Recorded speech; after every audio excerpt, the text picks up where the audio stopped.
ఎరుగకపోయిరో యేసు జన్మించెన్ ఇలలో యేసు జన్మించెన్ పాపుల కొరకును శుద్ధుల కొరకును యేసు జన్మించెన్ విభునకు స్తోత్రము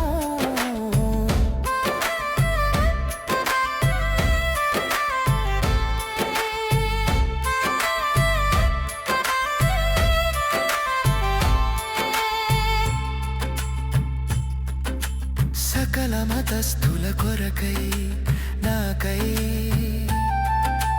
సుఖముగా జీవించు నీ కొరకై ప్రభు.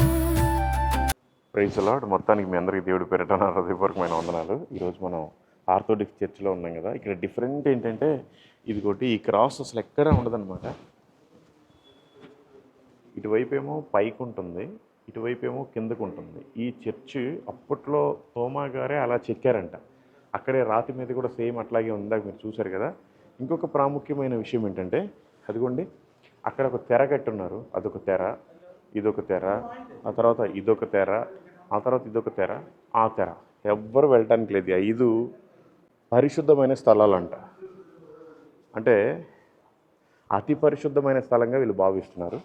ఆ అతి పరిశుద్ధమైన స్థలంలోకి ఎవరు కూడా లోపలికి వెళ్ళడానికి లేదు. ఓన్లీ ఎవరైతే ఇక్కడ ప్రీచ్ చేస్తారో వాళ్ళు మాత్రం లోపలికి వెళ్ళి ప్రార్థన చేసుకొని బయటకు వచ్చి ప్రసంగం చేస్తారంట.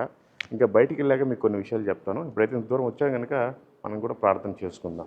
ఓకే. సకల మతస్థుల కొరకై నాకై సుఖముగా జీవించు నీ కొరకై ప్రభు. సుఖమును త్యజించి సుతుడై పుట్టెను సకల మతస్థులు స్వామి నెరుగలేదు.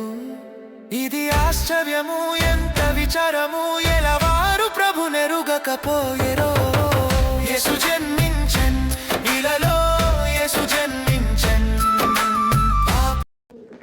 తోమా గారు స్టార్ట్ చేసిన పరిసర ప్రాంతాల్లో ప్రార్థన చేసుకుంటే నిజంగా ఒకవేళ విశ్వాసంతో కనుక అనుభవిస్తే ఆ ఫీలే వేరండి. గూస్ బంప్స్ అంతే. మీరు కూడా రండి, ప్రార్థన చేసుకోండి. Thank you. బయటికి వెళ్దాం. ఇంకా అనేక విషయాలు మీకు నేను ఎక్స్ప్లెయిన్ చేస్తాను. కమ్.